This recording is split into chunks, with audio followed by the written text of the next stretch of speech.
finally happening. I'm going to be starting a podcast and I'm going to be bringing in guests almost every time onto the podcast to talk about their experiences in the hobby and just what they do as in their expertise. The guests are going to be ranging from collectors to business owners, content creators, all types of people in sports cards. We got Spinotron on episode 1. I've looked up to him for a long time. He's been a collector, one of the biggest collectors in the hobby. We had a great conversation about the current state of the market and the future landscape of the hobby. You're going to enjoy this one. The hobby is alive! We got a very special guest today, a person I've looked up to for a long time in the hobby, Spinotron. Welcome to the podcast. Why don't you explain a little bit about what you do in the sports card space and how you got involved with it? Okay, hi, Chad. Thanks for having me. I'm basically a collector. Basically, I'm collecting Kobe as my main focus, and also, so based on that, I kind of expanded a little bit. I collect 90s sets, like essential credentials, and also some exquisite, first year exquisite, various auto patches or patch sets, and then I also collect some newer released things like rookies and stuff.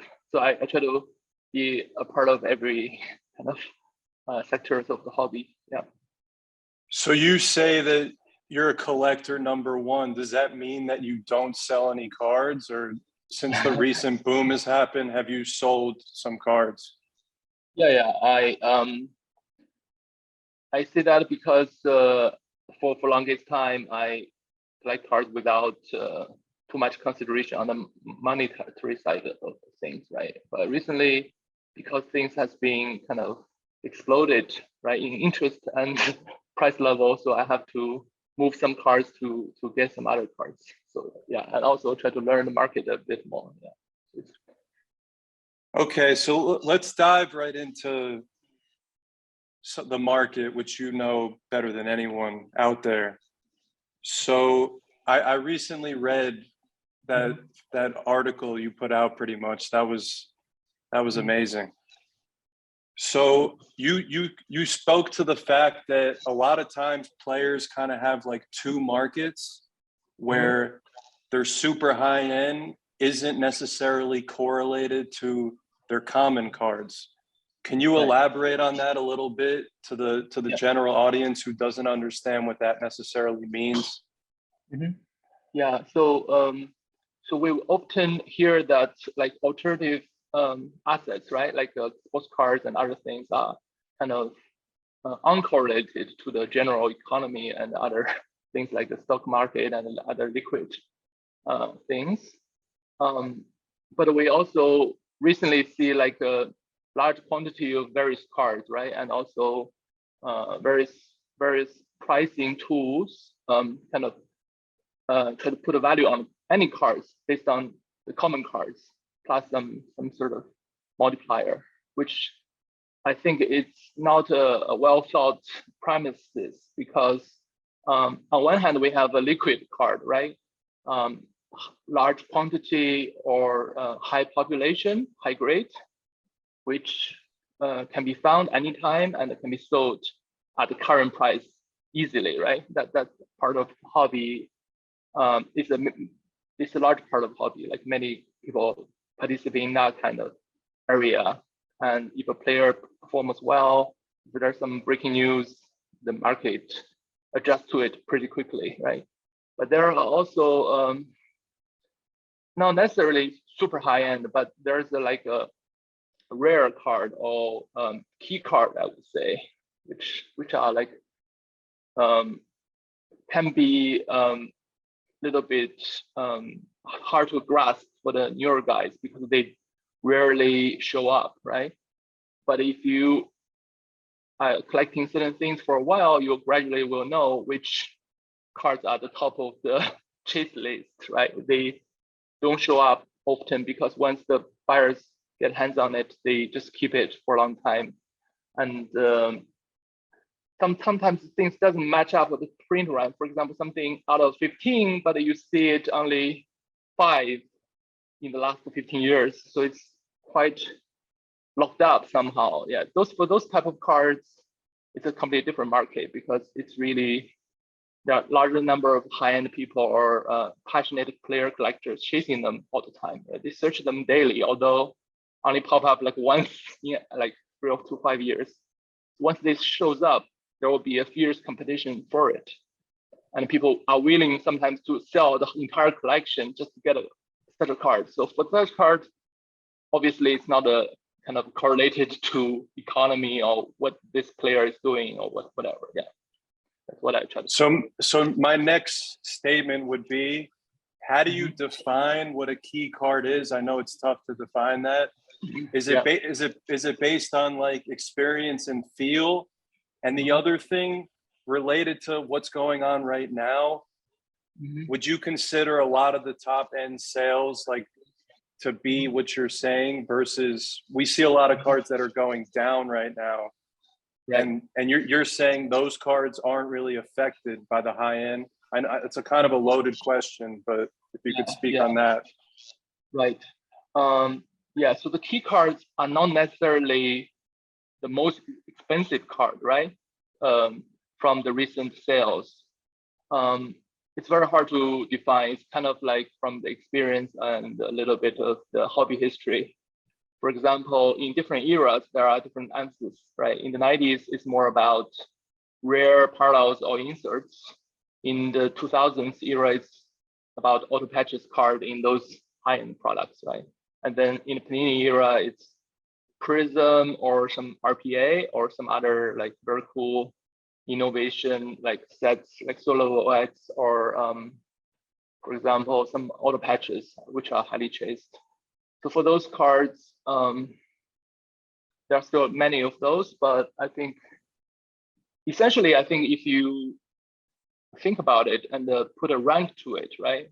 In terms of significance, in terms of rarity, in terms of recognition, like once you have this card, you could regard it as like a world-class collector or something, and also from the popularity. For example, some rare cards are not really cared about much by people, right? So it's combination of factors. For example, I would rank Precious Metal Gem Green and also Essential Credential Now or Future in the first year where the print run is fairly low. Those kind of cards are really like a collection defining card. Yeah. For example, the Credential Now 10 or less has not surfaced much in the last like 15 years. But those are really like highly chased. Yeah.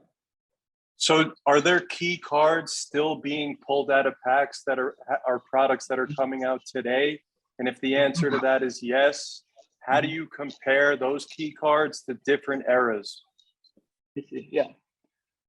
Yeah, I think you correctly pointed out maybe there's a time aspect to it, right? You have to stand against the time, and also there are so many things coming out after a certain while that settles. People know which one are really the essence, right, for that era.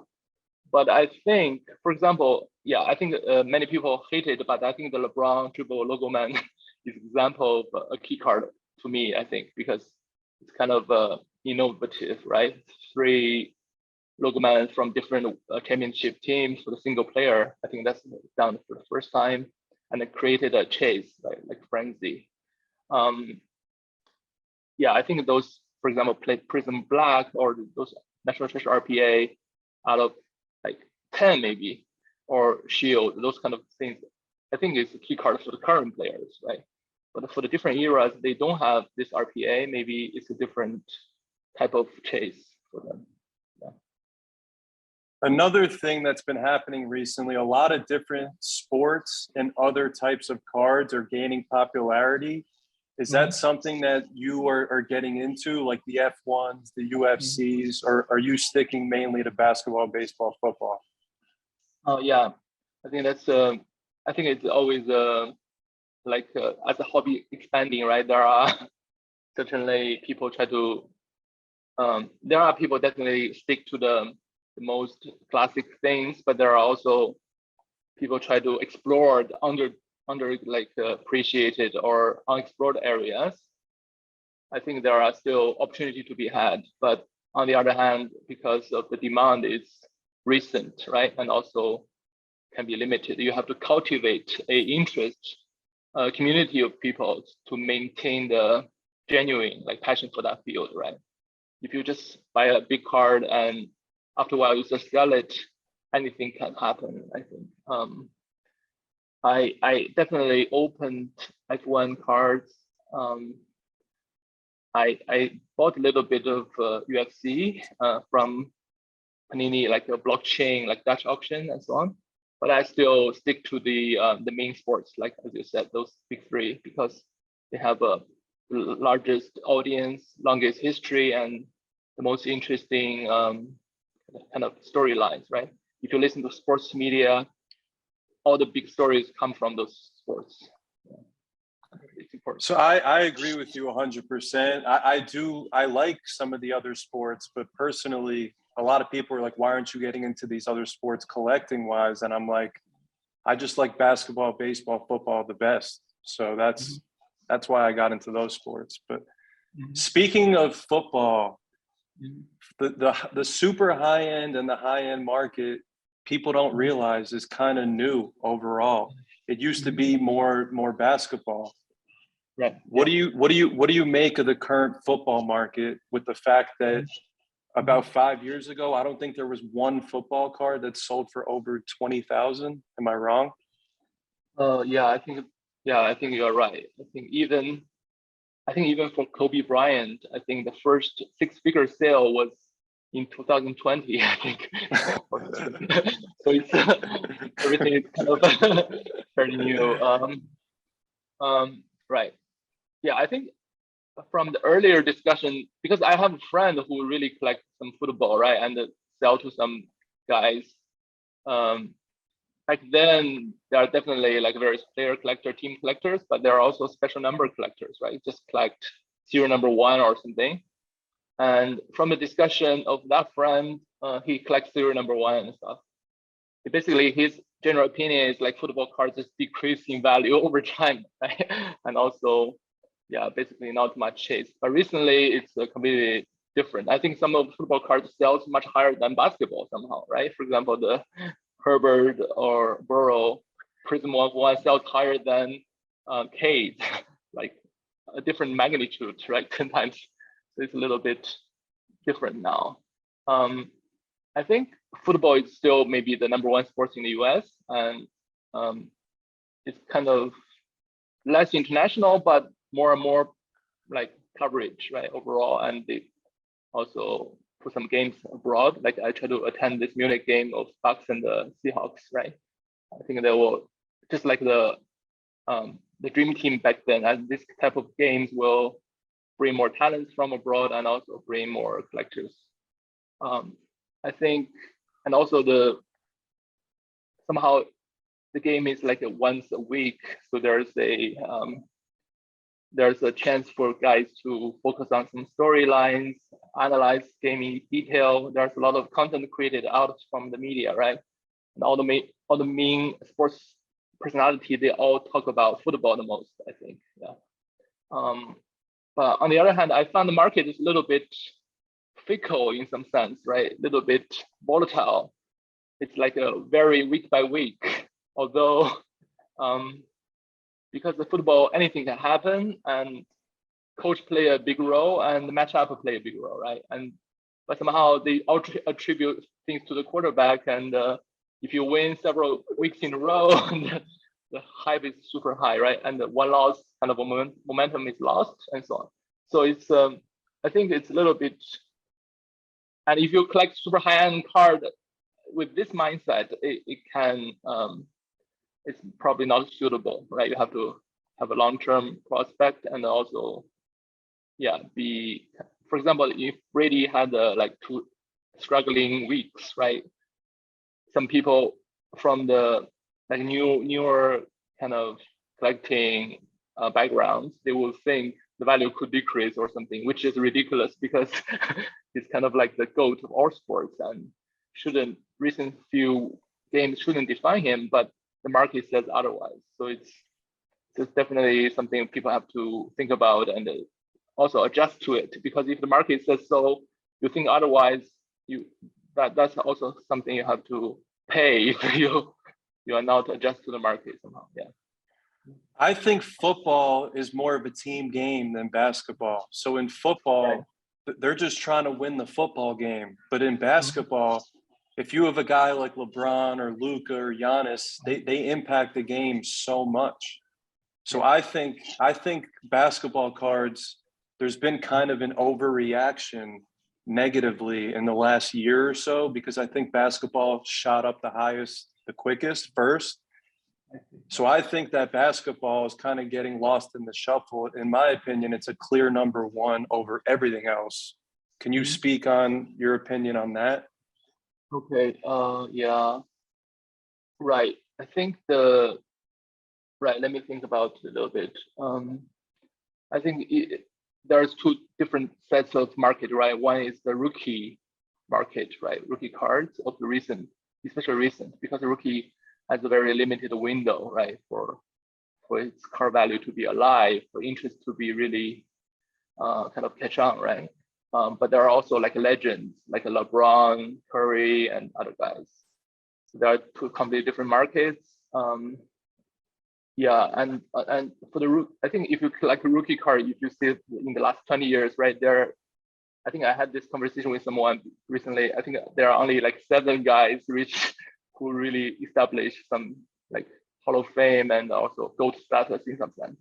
All the rest of it are just forgotten or really kind of faded away, right? So it's a fairly risky game, right? Very tough to spot on those choices. For the legends, somehow I think it's also priced in for their chance to win a ring, which also I think it's a little bit not healthy. I think I want to make a post in the coming days about how to compare different grids across the eras. And the way to do it is using I think it's a very basic way, just using all their accolades, which are kind of competed against their peers, right? And do a tally score, and you see like what the top 10, and it's completely different to the market. For example, Bird and Magic are on the fringe of top 10, but there are like Shaq and Duncan are like in the middle of them. So I think it should be kind of illuminating in some sense. You were mentioning about basketball market is kind of lost in some way. I think probably because there are so many of those, and for the legends and for newer guys, as I mentioned, it's very hard to hit those like guys who can pan out, like Luka and Tatum, maybe Ja Morant. Those guys are at highest hype right now, right? And compared to the football, you look at the Prism or Shield auction, maybe people just sometimes a single auction of the biggest caliber, they can like indicate the market, right? So that probably is a factor, right? Because you don't see many basketball, for example, Luka sales there hasn't been any one of rookies sold much, right? There's a private sale early on, which kind of set off the market in some sense. There are some like a RPA out of 5, sounds really good. But otherwise, it's all like around, for the Luka market, I think it's around 200 to 300,000 for the higher end, right? So it's compared to some football, for example, going for 1 million, it's probably feel a little bit low. Yeah, but I think the basketball is still volume-wise and interest-wise still quite large, as you said. Yeah. Do you think, as I'm asking you a lot of questions as like an investor, because I think that's what people want to hear, and I know you're a big collector, but I like to just see where you're at on certain topics.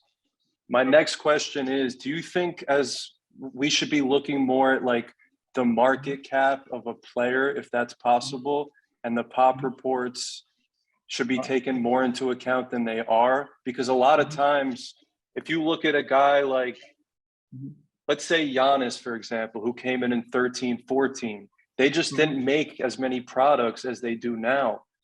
So there's probably a lot less money in a guy like Giannis than a guy like Jalen Green overall. There's probably less money, or it's probably close. So do you think we should take into account market caps, and would you think that data should be readily available? Oh yeah, I think that's a good idea because if for newer guys, right, if a lot of money is tied to it, it can be risky. And if a player with a large body of work but only have little money invested in it, it doesn't make too much sense, right, for the overall health of the market. But to me, like I tend to collect those key cards, as I mentioned before, and for those cards, you really don't look up the pub report, right? Because if you need to look at pub report to see if it's a rare card, then it's probably not a rare card, right? You have to either it's a special print run, you have to see how many submission or high grades to tell you roughly how many out there circulating, or something which is out of thousands or hundreds, and then you need high grade to pin it down to a rare level, right? That's a different kind of cards to what I collect. But there are certainly like a large number of people collecting those highly liquid cards, right? And yeah, I think those data, if available, is really good because especially you can track them like as it evolves, right? But yeah, I think if you put all the data out there, there should be some opportunity or something you can draw from it. That's for sure. But those kind of cards might quite correlated to the kind of general conditions. For example, if some people has low liquidity and doesn't care too much about this card or player and think he can easily replace it later, the first thing he sells is this card, right? So it's the floor cannot be too strong, and it's kind of correlated to the market. I mean, there are people like this, which basically enjoy the cards, but also try to capture some momentum, but also want to be able to exit without losing too much. It's good for those guys, but there are other guys who want to put money into some assets which are not correlated to the general economy, because you really want to diversify, right? Different things have a different risk profile and volatility level that might be ideal for other guys. So maybe this type of cards are not for those guys. Yeah, so it depends on how you want to play this game. So since you go more after key cards and rare cards, how important is the grade to those cards? And on the lower end, usually you get around a 3-4x multiple. What are you seeing on the type of cards that you go after? How important is the grade? Right. Yeah, as you can see from my collection, most cards are like in the raw form, right? Because I don't have this grade tendency, right? Like try to maximize it, or like try to, these days people buy some cards immediately graded and ready to go, right? For sell, for leverage, for whatever, for trade, there's no dispute of conditions. On for PSA, they have some guarantee, right? And also they puts in the grading report to be accounted for somehow, like, yeah, those kind of things. So to see like what is out there.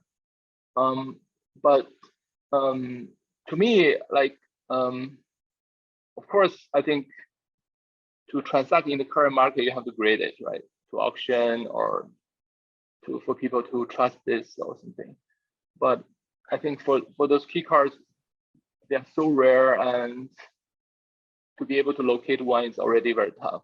And if you're only looking for 9.5 or for PSA 10, it basically doesn't exist, right? Even you put all the cards out and grade them, they wouldn't hit PSA 10. And you spend 10 years, couldn't find one, and you set PSA 10, you just might forget about it somehow. Yeah, so it doesn't really matter, I think. Yeah, some of the best cards I have are in the BGS 8 level or PSA 6, so I don't mind.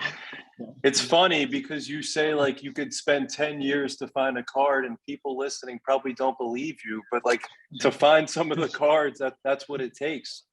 And I 100% agree with you. I think in the current market, grading is pivotal, but it does get overblown a little bit. It's like people say, do you buy the grade or you buy the card? And it always has been buy the card, and that's what it should be, in my opinion. Right. One extreme example is recently there's a like a Jordan in the first year exquisite, right? Like a noble nameplate out of 25. PSA 10 sold for 400,000, and 95 sold for like over 100,000. So it's like 1/4 of the value somehow. Wait, the 95 did what? Like 1/4 of that. So 100 versus 400. So I don't know. I understand there could be like individual who really like PSA 10, right? I just want the PSA 10, and within this parameter, I try to collect the best thing I can. I understand there might be some guys like this, or some big institutional money who specify like PSA 10, right? That's the only explanation I can give. Otherwise, why it sells like 4 times? And if you look at a PSA report, it's top 1, right? But if you look at the BGS report, 95 is top 15 or something. So one of the 95 could be a PSA 10 candidates, right? So it's a little bit overblown to me, like the high grade. It doesn't make any sense, because if you're going to that card, it's not something that ends frequently. You're drawn to it for the card. You're not drawn for the grade. No. Yeah, for sure. And also that card is not even, I think if you rank, I think there are 7 or so Jordan auto patch in the first year exquisite. If you rank them, that card is the number 2 from the bottom. And you pay like the high, I think that's highest sold price among all the like 6 or 7 auto patches. It's really a little bit hard to understand. Yeah. Another question. Let's say you buy a card for like 50,000, and then it goes down to like 30,000, same card. Right. In a down market, will you try to like buy that second one so you're into your first one for a lower average cost? Or once you buy one, will you just like go away and move on to something else? Yeah, I think I did plenty of buying the second at a cheaper price to average. I did plenty of that, but probably at a much lower level, like not 50,000. So that definitely helps you a little bit, because I think having 2 cards, when the card value reaches a certain level or the interest is very high, you can always sell one, right? But still have something within this momentum, within this upside, so you can still capitalize in the future. So I think that picking up the second copy makes sense. I understand people are like feel very uneasy, right? Spend a big money on a card. A few months later, it's half of the price or something, and people might want to protect the market a bit by bidding, or they might feel not so passionate about the one they already got it somehow. Yeah, I think if you have a longer time horizon, I think if you expect, I think Fanatics said they want to like 10x the audience, right? And for example, the China market, like in their eBay-like app called a Card Hobby, I think the selling price actually higher than a lot of the US platforms, right? So, and also they have some auction house called the Poly Auction. I think the Kobe Auto sells like 3 times more than the market. And some cars like have expected value of 100,000 sold for 500,000 or something. So there are potential out there, and yeah, some people did some numbers, right? There are like the numbers people of certain net worth, and also number of sports fans, so on and so forth, and the number of money involved in gambling. I think those numbers, if you convert a little bit, right, this huge kind of buyer pool.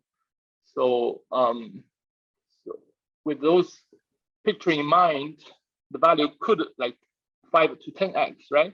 If that's the case, you shouldn't be worried about these things in the short term drop to half, because eventually everything will go to another level. So if you think about this way, you should feel more at ease. For example, you can look at Jordan PMG Red, like historical evolution. At the beginning, it went from like, first of all, in 2008 or so, there's a copy like sit on eBay for half a year for $350. And then gradually market catch on, sale price goes to 6,000 to 11,000 and stay there for quite a bit, right? And I think it goes down a little bit down to the 4-digit range, right? I think this is kind of probably the kind of local condition you're looking at, right? People feel a little bit uneasy or whether they should get a second copy or something. And you kind of put the time forward for another 5 to 10 years, and you see that they are at like 300 to 400,000 range, right? So all the local up and down doesn't really matter. If you have the card, you have the upside. If you don't have the card, you miss out. Yeah, that's kind of the other thing is when you get another copy of such a rare card, you now have twice the control. Whereas when you want to go to sell the card, there's not some other copy that someone can go get. They have to go through you, which makes the price have ability to go up higher. You agree with that? Right. Yeah, I think, yeah, I agree, because when you sell a card, I think the fear is there's some competition, right? When you list the auction, which only start to run like maybe several weeks later during this, you don't want to see another auction pop up somewhere, right? I think those, the more you have, the less chance it shows up. Yeah, that's for sure. And if for the extremely rare cards show up like once every 5 years, if you have 2 copies, yeah, it's very hard to see another one, like within a time frame. You won't see it. Yeah. For example, the Jordan Green, someone has like 4 copies. And recently, I think 2 copies moved hands. I doubt any copy will be seen in the next few years. So 1 copy will be impossible to get. So that price will be very high, something like that. Let's shift gears a little bit. I know you're big into the NFTs in the card space. Can you explain to someone, let's say I know nothing, just what is going on right now with NFTs in cards and where do you see it headed? Right. Right. So I understand that there's a general kind of understanding, right? A lot of like art NFT or profile picture NFT has shrinked to a very small percentage, right? But what I'm focusing on is the sports NFT. It's a little bit different because sports NFT, which means it's a potential very large audience kind of setting, and you have very expensive license, right, in place to be able to produce such a thing. So those are like already very high entry point. And also I like the Panini NFT more because it looks very similar to the physical card, and they have a different they kind of release slightly differently, sometimes ahead of the physical cards. So you know the set well or the market a little bit before you can plan your physical attack, right? To get the physical like grails. Another thing is the price level are fairly low right now, but the market should behave similar to the physical card. So this is very good because you don't need to expose to too many risks, but still can capture the growth. If you're good at analyzing the market, spotting the potential players, or something blows up, you can immediately sell because it's fairly frictionless, right? The technology, like you can list and immediately sold instead of grading it and shipping around and so on. So that part. Of course, there's other concerns. It's like for example, in order for this thing to take off, people need to bought into the NFT concept first, right? Then you can talk about the collectability and like investment potential. But I think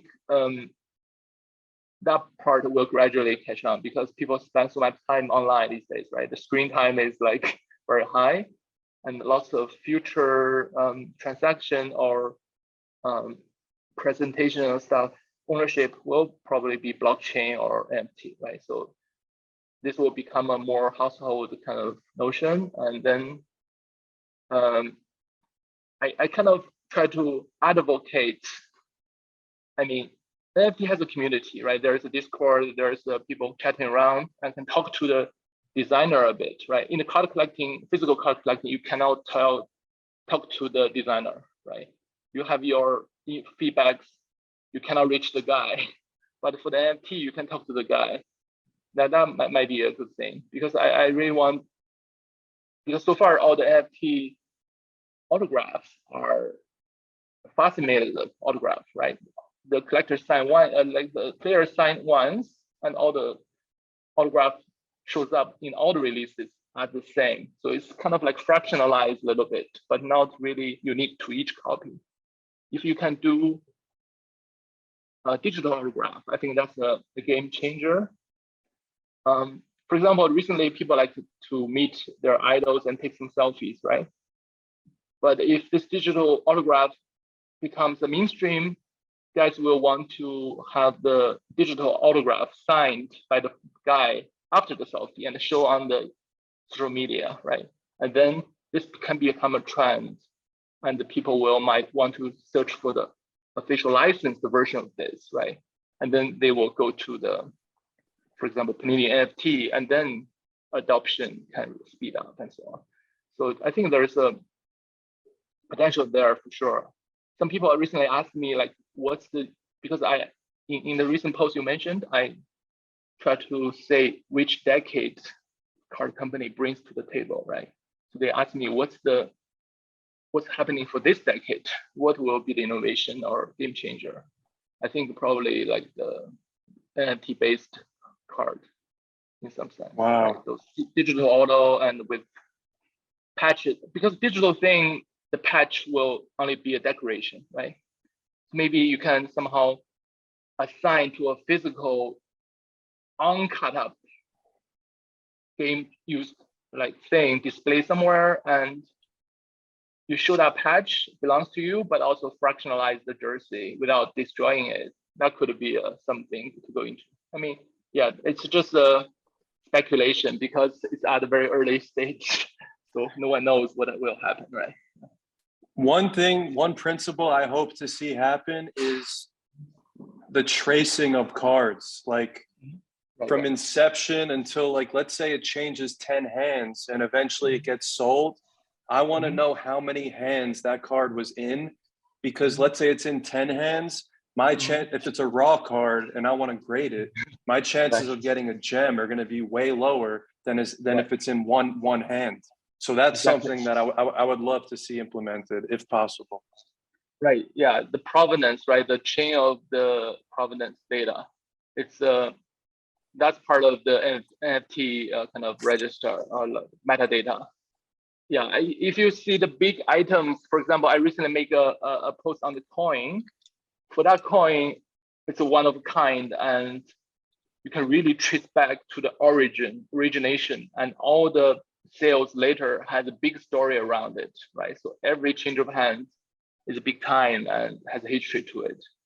So I think that part need to be emphasized. For the big cards, we need to know the previous owners and the story of it. That could be an interesting and important aspect to the collecting. Yeah, I think so. I want to just ask you a few like rapid fire questions. Just give me like a short answer. Okay. Sure. Yeah. What's the best Kobe card that you currently have? Okay. I think probably the PMG Green or Jam Master or the Ultimate Logo Man, which is from 3-peat finals. Be more. Yeah. There was actually a Kobe Green at the Burbank Card Show a few weeks ago. Someone had one. Yeah, I think from the I think he got it from his friend. I know the guy. I think Miguel or something. Yeah, he sold a big time Logomania to pay for it, and yeah, it's a good home for that card. It's great. Yeah. Upper Deck, Topps, or Panini? Who do you have the most cards of? Okay. Yeah, I think I only have up to 10 Topps cards, so definitely a mix, half and half between Upper Deck and the Panini. Yeah. Okay. Who do you think is the best NBA prospect from 17, 18 and forward? Not Luka. Take Luka out. Okay. Yeah, 17, 18 and forward. I would think Tatum and all. Let's see. Yeah, I think Tatum is probably the best because of his mindset, his skill set, and he already very close to go over the hump, and has no flaw to the game, right? He just need to be a little bit more aggressive. He played so many minutes, 4,000 minutes. That's why he kind of a little bit tired out in the end, and people think he kind of, yeah. But I think he's doing well. Mm-hmm. What's the number one card that you're chasing right now that you haven't found yet? Oh, okay. Good question. I want to find the Scottie Pippen credential now, number out of 2 in the 1998, 99. That would be the grail for me. And then what's the most expensive card you've ever sold? I haven't sold much. I sold a Kobe Red, which is, and also a Final Floor of Jordan auto, both around 240,000. Yeah, not too much, but wow, still a sizable amount. Yeah. Compared to what I got them, it's like one is like maybe 66 times more, and another is 20 times more. So it's a good appreciation. Yeah. So you have a card worth, you think, 4.8 million? Is that what you're saying? 20 times? No, what I mean is I bought it like 3,000 and sold it for like okay. 200 plus. Yeah. What's the most expensive card that you own in like estimated? I don't know. It's very hard to put a value on certain cards. I think maybe the Brady Ultimate Shield auto within 95 condition. That's the Brady's only logo man during his first 10 years. So I mean, with auto solo. Wow. And then you can take more time on this one, but how do you think Fanatics is going to impact you personally and the hobby overall? Okay. Yeah.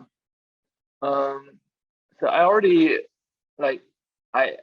know of Fanatics a little bit before. I bought some jerseys from them, and also Brady, after he moved to the Bucks, they released some helmets, right, with the inscriptions and also serial numbers.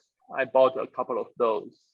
I really like them. I think I listened to like Michael Rubin's interview by Colin Cowherd, right? He has some big visions. He knows he has some like a digital vision, and also he doesn't like redemption, and he has good like relationship with players, very good at raising money. Valuation is huge, right? And also very aggressive in obtaining like the licenses. And also there are kind of speculation, right, with some trades regarding the Panini America maybe IP license takeover at some point. So maybe those are like all very good for. Yeah, I think I did a post before. I don't know how many people read it. I did a summarizing post. Like 15 years seems to be a magic number for players excellence or for a car company. So Panini almost reached that, and the height of Upper Deck and the Fleer also like that. So it's good time to, if a new player coming to town, hopefully they bring more innovation. And there are problems to be solved. For example, the game use market has exploded, right? So to be able to have a meaningful auto patches game use will be a problem because maybe the cost will not cover the sale price. So, but we cannot have a non-associated patch for legendary players, right? And we cannot just eliminate that category of cards. So there has to be something to be solved. But I'm very optimistic. I think he's kind of very good at scaling up. Hopefully his vision of 10x of the audience within his tenure will realize. And yeah, we're at a different world if that happens. Well, I appreciate your wisdom and knowledge on the hobby. It means a lot for you to come on and chat with me today. I appreciate it a lot. And thanks for coming on. Yeah, thanks so much for your interesting questions. Thank you.